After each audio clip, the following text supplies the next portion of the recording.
1920년대 1921년은 클레멘타인에게는 슬픔과 긴장의 해였으나 새해에는 클레멘타인에게 희망을 가져다 주었다. 1월 말에 클레멘타인은 휴가를 즐기기 위해 칸너에 있는 윈스턴에게로 갔다. 클레멘타인은 윈스턴이 런던으로 돌아간 후에도 이곳 칸너에 몇 주일 동안 더 남아 있었다. 클레멘타인은 칸너에 있는 동안 자신이 임신했음을 확인했다. 그럼에도 불구하고 클레멘타인은 계속해서 테니스를 했다. 이것은 윈스턴을 약간 불안스럽게 만들었다. 그러나 클레멘타인은 윈스턴에게 편지를 보내어 안심시켰다. 테니스는 조금씩 하고 있어요. 내가 테니스를 너무 많이 한다고 생각하지 마세요. 테니스를 해서 그런지 기분이 좋아지는군요. 클레멘타인은 원기를 많이 회복해 가지고 집에 돌아왔다. 그런데 클레멘타인의 일생 중 실망의 요소가 한 가지 있었다. 그것은 윈스턴이 아이들을 좋아했으나 클레멘타인은 윈스턴이 여름 휴가 동안 아이들과 같이 2, 3일 이상 같이 있게 할 수는 없었다는 사실이다.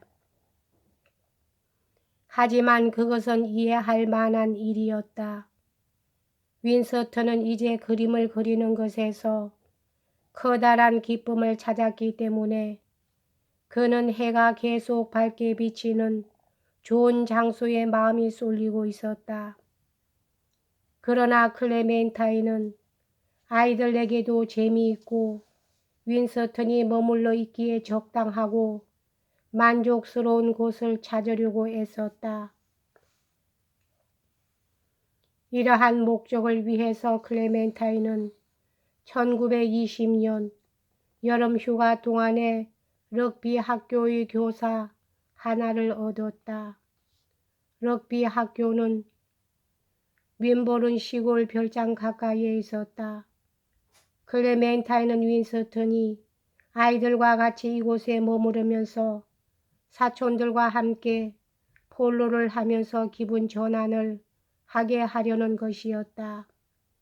그러나 윈스턴은 이곳에 드문드문 나타났다. 따라서 아이들은 크게 실망했으며 클레멘타인도 불쾌감을 감추지 않았다.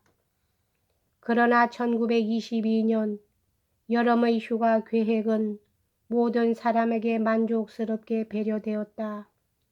즉, 클레멘타인은 프린턴 해변에서 큰 집을 하나 얻어가지고 아이들과 그리고 고용원들을 데리고 머물렀다. 클레멘타인은 9월이 해산달이므로 외국에 가고 싶지 않았다. 윈스턴은 여름 휴일의 첫 부분엔 프랑스에 갔다가 8월 말에 프린턴에 있는 가족들과 합류할 생각이었다.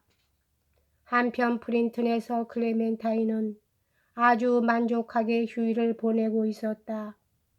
또 아이들도 바닷가에서 그리고 테니스 클럽에서 친구들을 많이 사귀었다. 랜돌프와 다이애나는 테니스 시합에 나가 실력을 겨루었다.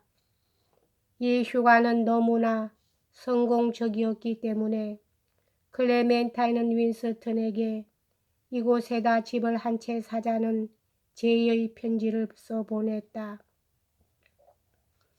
윈스턴은 클레멘타인이 매우 행복한 상태에 있다는 것을 알고 흐뭇했으나 프린턴에다 집을 산다는 것에 대해서는 미온적이었다.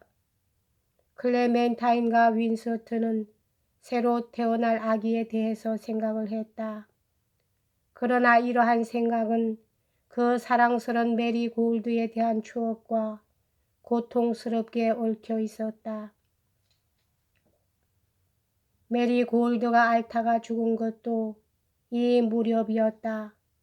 그래서 클레멘타인은 8월 8일에 윈스턴에게 편지를 보냈다. 지금부터 5주만 있으면 우리들에게 매우 귀중한 아기가 태어나 우리들의 주의를 요구할 것입니다. 태어날 아기는 당신처럼 생긴 아기가 되기를 바래요. 윈스턴은 이 편지를 받고 답장을 보냈다. 새로 태어날 아기와 당신에 대해서 많은 것을 생각해 봤소. 아기를 다시 기른다는 것은 당신의 생활을 풍요롭게 만들고 우리들의 가정을 명랑하게 만들어 줄 것입니다. 윈스턴은 8월 24일에 클레멘타인과 그리고 아이들과 합류했다. 따라서 가족들은 모두 이 휴가의 마지막 날을 기쁘게 보냈다. 클레멘타인은 해산 준비를 하기 위해 곧 런던으로 돌아갔다. 클레멘타인의 5째 아이이자 마지막 아이인 여자애가 9월 15일 아침에 태어났다. 클레멘타인과 윈스턴은 이 아기를 메리라고 불렀다. 이번 여름에 윈스턴은 켄트의 웨스트햄 가까이에 있는 차트웰이라는 집을 처음으로 보았다. 그는 즉시 마음이 끌려 이 집을 샀다. 그는 이 집을 1922년 9월에 샀는데 이 집은 윈스턴과 클레멘타인이 40년 이상이나 살게 될 집이 되었다. 1922년에 연립정부의 다수를 이루고 있던 보수 당원들은 로이드 조지의 지도력에 대해 불만을 갖게 되었다.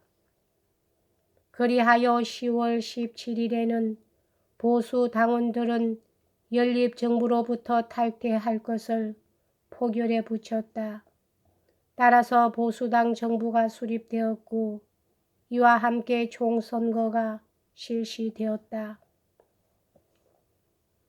10월 16일 윈스턴은 맹장염이 발병하여 이틀 후에 맹장 수술을 받았다. 이 당시엔 맹장 수술은 중대한 수술이었다. 맹장 수술은 잘 되었으나 던디에서의 선거의 초기 단계에 참가할 수 있을 정도로 몸이 회복되지는 않았다. 클레멘타인은 아직도 메리에게 젖을 먹이고 있었으나 자신이 할 수 있는 범위 내에서 선거운동을 하기로 결심했다. 클레멘타인은 아기를 데리고 11월 5일에 던디에 도착했다. 던디에서는 2명의 국회의원이 선출되기로 되어 있었으나 후보자는 6명이었다. 클레멘타인은 정열적으로 선거운동을 전개했다. 그녀는 윈스턴을 위해 6개의 모임에서 용기 있게 연설했다. 그녀는 연설 도중에 소리를 지르는 사람에 의해서 빈번히 방해를 받았으나 굴하지 않았다. 스피어 장군이 선거운동을 도와주었다. 그는 선거에 임하고 있는 클레멘타인의 태도가 훌륭했다고 칭찬했다. 11월 11일에 윈스턴은 선거의 마지막인 2, 3일간을 싸우기 위해서 던디에 도착했다. 그는 수술 후 회복이 겨우 이루어져 가고 있는 중이라 연설의 대부분을 앉아서 했다. 그가 참가했던 선거의 마지막 단계는 특히 난폭했고 시끄러웠다. 투표는 11월 15일에 실시되었다. 투표 결과 모렐과 스크림조워가 압도적으로 당선되었다. 그리고 전국적으로 볼 때에는 보수 당원들이 다수를 차지했다. 윈스턴과 클레멘타인은 지친 몸으로 런던으로 돌아갔다. 이제 공적인 책임에서 벗어난 윈스턴은 병 회복을 위한 장기 계획을 세울 수 있었다. 그래서 윈스턴과 클레멘타인은 칸너의 별장을 하나 얻어 크리스마스와 정초를 보내기 위해 아이들을 데리고 그곳으로 갔다.